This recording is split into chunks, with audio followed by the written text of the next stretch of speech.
Hi, my name is Jim Giordano, and I'm a partner at SBA Funding. Thank you so much for being here during a very busy schedule. But I'm telling you, this is going to be worth it. We're going to spend about 25 minutes talking about what we believe is the greatest financial resource a small business has, the government guaranteed SBA loan program. Let's begin the presentation.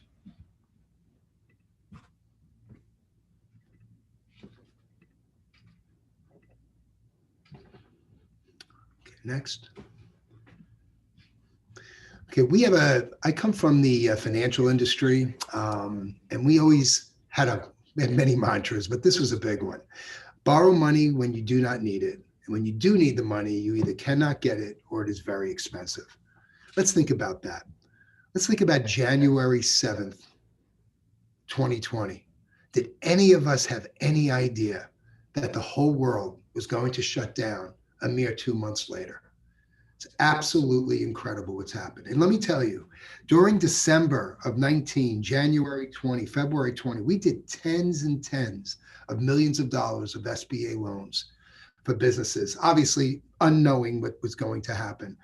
And to this day, they thank us all the time because they were saved. Okay, they had the capital to withstand what the unknown was, and they're ready to prosper in a year that I think there's going to be an incredible turnaround. Businesses who decided they didn't need the money at that time, needless to say, desperately try to get the money afterwards and couldn't get it for many months, and had much more severe problems. That's why borrow the money when you do not need it.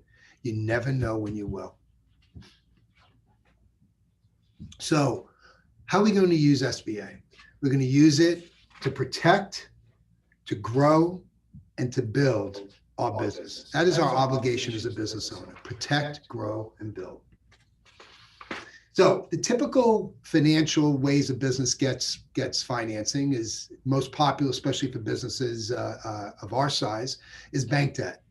Then you also have venture capital, which it doesn't really fit into, or really, we're going into business because we want to be in control. We don't want to have a lot of people chirping in our ears telling us what to do or how to do it. And that's why venture is usually not the best way. And also some of us will have outside partners who maybe gave us some startup capital, but what we have found out, the fewer outside partners you have, the better. You want to keep it simple. You're the person who's making this happen, and you want to have the control to fulfill your dream. Obviously, public, that is something we definitely want to stay away from. I'm someone, when I was on Wall Street, I brought public over 200 companies. And let me tell you, you don't want to deal with the regulation. You don't want to deal with the expense and all the other headaches that go with being public. Someday, maybe that'll be an option, but right now, it's certainly not the best. So let's talk about bank financing, because that's the most likely one for everyone listening to this presentation. Okay, normally banks are very reluctant to give small businesses money, and especially to give a conventional loan during uncertain times. And I don't know if you could have more uncertain times than we have now. And so it's regular bank funding has become very tough to get.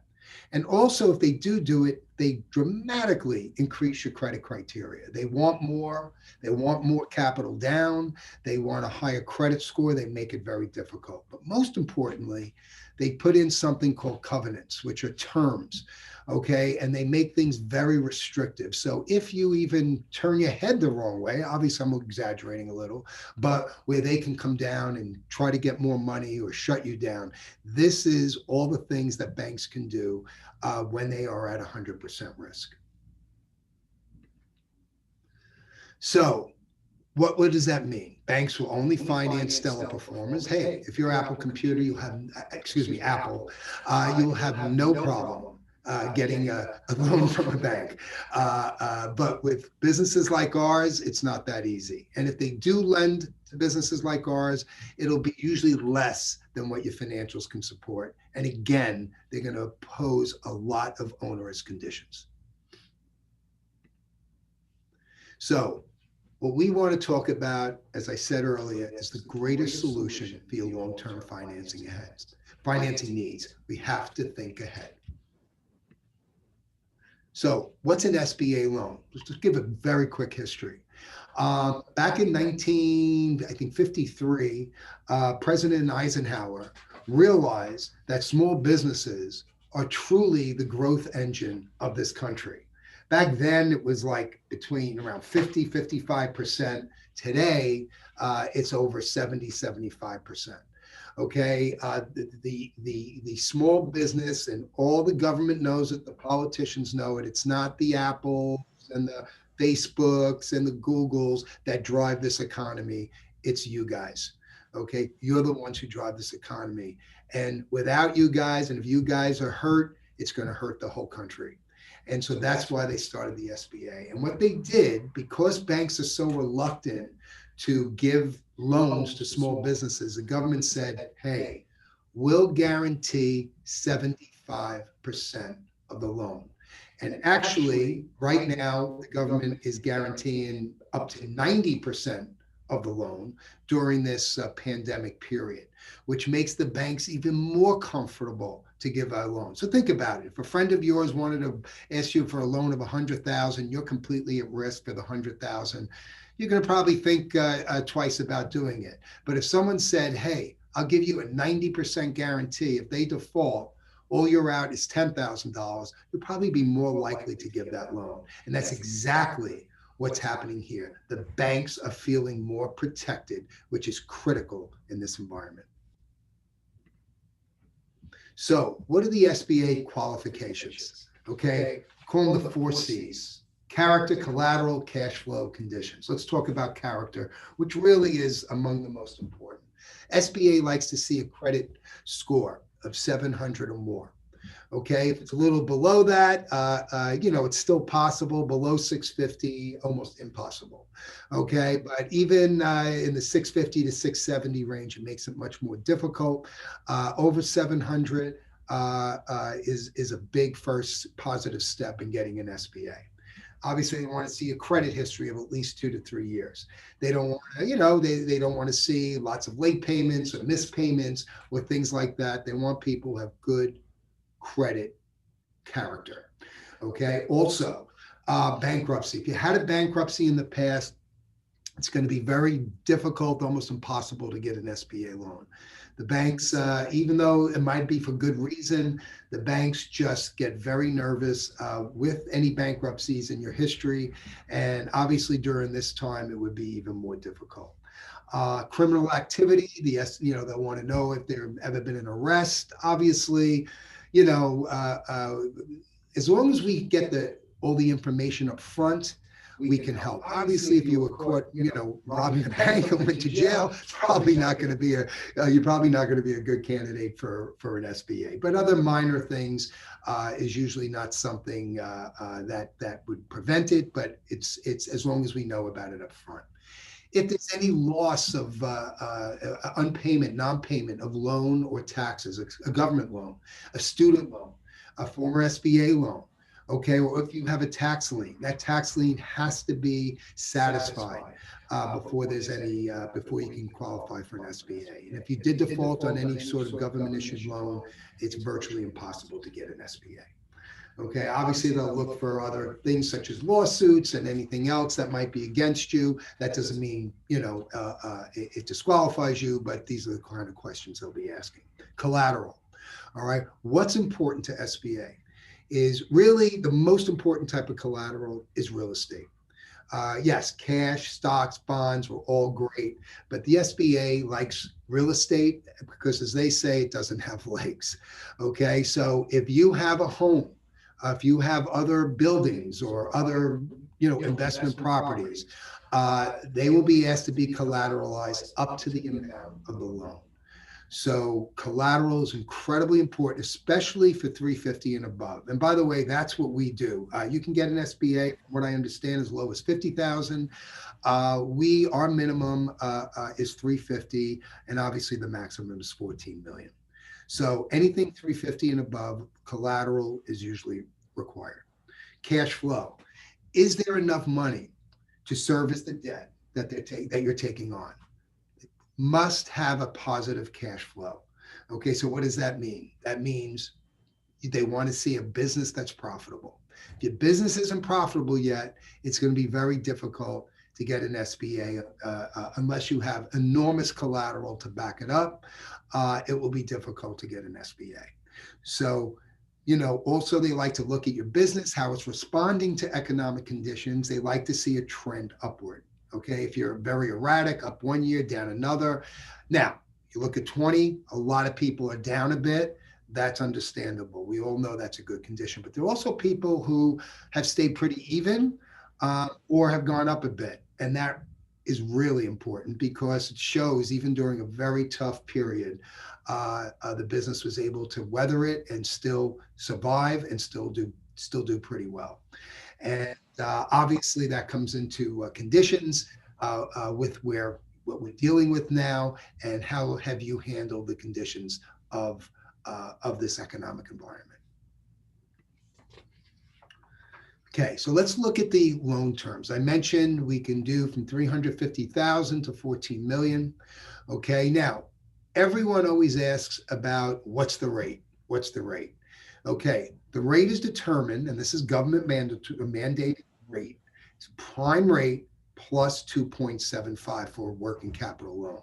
So right now, that is, without including real estate, that would probably be in the 5.5% to 6% range.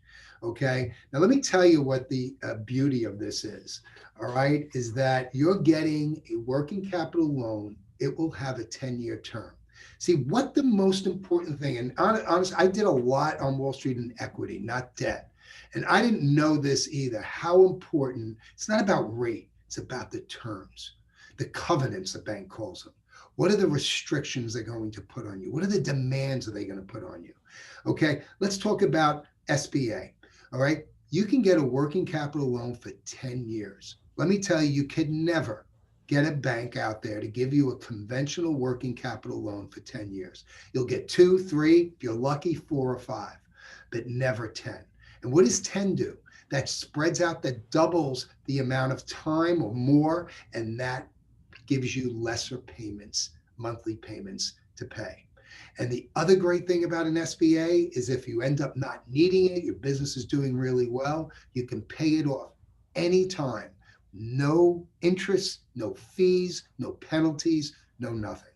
Okay, it's one of the most, and no bank will offer you that. All right, the only way this loan could ever be canceled is for non-payment. So what are some of the processes that you have to go through? What are the documents that we need? Okay, remember what SBA financing, or what we are, is we are an SBA facilitator, okay, a packager. So what that means, because if you go to a bank and apply for an SBA, that is not their expertise. Banks do 1,000 different things: checking account, money market account, CDs, this, that. I'm sure that many times they're pitching you on different products. We do one thing: SBA loans. Okay, that is our specialty. And because of that, we're really good at what we do. And what we have, the other advantage is we don't have just go to one bank. By the way, we are the controlling shareholder or group of a bank, which makes us the most unique company in the United States in what we do. No one else is in the SBA packaging business, which we're probably the number 1 and number 2 in the country. No one else is the controlling shareholder of a bank. But other than that bank, we have 50 other banks, or 51 other banks, okay, that we can bring your potential loan to. And we have a lot of leverage because we give out a lot of business. Okay, so here's what we do. We start the process. We have a simple phone call, and we talk over the phone, fill out a quick application. We have a good idea whether you can be a candidate for an SBA. And I'm talking about 10 minutes. All right. Once we feel that you could be a good candidate, we ask for a minimal amount of documents, a couple of years of personal tax returns, your business tax returns, and obviously, like 2020, you're not going to have the tax return yet, but a P&L and balance sheet through, let's say, September or even December if you have it, and also a credit report. a credit report. We will do a soft credit check, which doesn't affect your credit score at all. So once we have those, then it goes to one of our analyst underwriters. Okay, if they feel, and this is very important, this happens, guys, usually within 24 to 72 hours. Okay, they will say yes or no, but they'll say, if we give it to them, it's usually, it's usually the vast majority of the time, they're going to say, yes, I think we can pursue an SBA loan for this person, and here's the amount we think we can get. All right. Once they know that, they may call you, ask some questions. Then we do a retainer agreement. Okay. So we charge $1,000, which is completely refundable. You always get that $1,000 back. We never keep it, whether you do the loan or you don't do the loan. Okay. You have to understand, we love what we do. We want to help you. We are not getting paid a dime unless you get the money first. That is how we operate. And once though you sign a retainer with us, we call that the golden ticket. All right, that means there's a 95, 96% chance you're going to get a loan. All right, and we do all the work. And it's an enormous amount of work, by the way. It's hours and hours and hours. We put together the whole package. We do all the ratios, the crunching of the numbers, everything the government wants and the banks want. And we put it into a nice, beautiful package, I like to say, with a bow on it, to give it to the bank that we think is best suited for this loan. Because certain banks like certain industries more than others. We know what they are. And if a bank does not, passes on your package, we can go to other banks. If you go by yourself to a bank, you're going to have to start all over again with another bank. And let me tell you, it is a tough, tough process. So we only get paid on success. And that's how this works. Again, protect, grow, build. All right. This is what the business is about. Let me give you a rule of thumb. Okay, that's good with this slide here. Let me give you a rule of thumb of what you can get. If you, for the 7A, okay, there are two types of SBA loans. There's a 7A, which is a working capital / real estate loan. That's a cap of $5 million. Okay, so, and then there's a 504 if we're talking just about real estate, and that goes up to 14 million. 93% of the SBA loans out there are 7As. Okay, so let's focus on that for a moment. Okay, so for a 7A, for every $20,000 of pre-tax profit that you have, that you're showing on your tax return. Now, SBA is smart. Everything basically, the tax return is the most important document to them because they know you're going to try to minimize your taxes as much as possible to pay as little as possible. So they're going to look at that net income number on your tax return.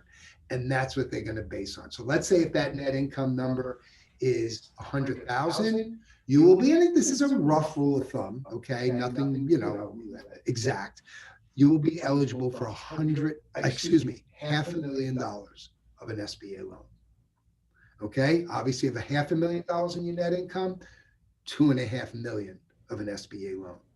Now, what the SBA qualifies as a small business is anyone where that number, that net income number is 5 million or lower. That's what qualifies the SBA with their definition of a small businesses. Okay, so remember that it's so you guys all know what your net income has been, and sometimes you could add to that net income with depreciation and some other things, but basically it's about a 5-to-1 ratio. Next slide. So what would we use this money for? Okay, there's a lot. Yeah, the internal growth, marketing, buying more equipment, or needing to hire more people, expansion. Obviously, if you to be able to compete better. Next slide. Also, external growth. Now, we're big into SBAs for acquisitions. Okay, you're competing out there and whatever. Hey, why not buy your competitor? A lot of them would like to be sold anyway. Okay, we'll give you the SBA loan to purchase your competitor or to purchase another business that makes sense in your growth plans. Okay, powerful way to use the SBA. Expansion. whether it's through acquisition or whether it's through hire more people, getting more building space. That another powerful way to use the SBA. Purchasing a building. Okay, let me tell you, and we're going to get into this more in a minute, but this is another very powerful way to catapult your wealth, to exponentially increase your wealth by not only the cash flow from your business, but from the appreciation and cash flow of owning your own building. Okay. Also, you may have a partner, a buyout. They want to buy out your partner. Many times you have someone who has a great person who's been working for them for years. They want to sell the business and they'd like to sell it to the person who knows most about the business. We can get an SBA loan for them to make that happen. Okay. Also, books of business. What do we mean by that? If you're an insurance broker or a business where you can actually buy another book of business and have more clients overnight, we can absolutely get you an SBA loan to do that. Now, let's talk about real estate. Okay. Buying commercial real estate has always been a great investment. It has always increased in time. And paying rent is just, doesn't really help your business. So how do we use this? Now, if you wanted to go buy a building right now, go to your bank and buy a commercial building, they're going to ask for 30 to 40% down. Think about that. You have a building you want to buy, let's say it's for $2 million. The bank is going to want up to $800,000 out of your pocket to purchase that building. With SBA, it can be 0 to 10%. So think about that, 200,000, even if it's the max, 200,000 compared to 800,000. Why? Because owning that piece of real estate is built-in collateral. Okay? As I said, SBA loves that. Rent goes nowhere. Ownership builds equity. And let me tell you, I don't know of another company that has converted more professionals, more businesses from being tenants into landlords. And let me tell you what the SBA rules are, okay, for getting a building. Okay, if you and I want to go out and buy a commercial building and you rent it out and get the cash flow and wait for the appreciation, SBA will not lend against that. They will not lend on passive financing, okay, or passive investments. Your business must occupy 50% and 1 square foot of the building. Okay, so if you can get a building where you occupy at least 50 plus 1 square foot of that building, we can get you an SBA loan to purchase that building. So think about that. Again, you'll have your business in there, the profits of your business, and now you'll be paying yourself rent. Okay, your business will be collecting rent from your own business. And what about the other 50, 60, 70, 80%? The other 20, 30, 40, 50% of the building, you'll be collecting rent from other tenants. This is such a powerful way to build equity. And we support it. And again, I don't know any company who's converted more people and businesses from tenants into landlords. And we're very, very proud of that.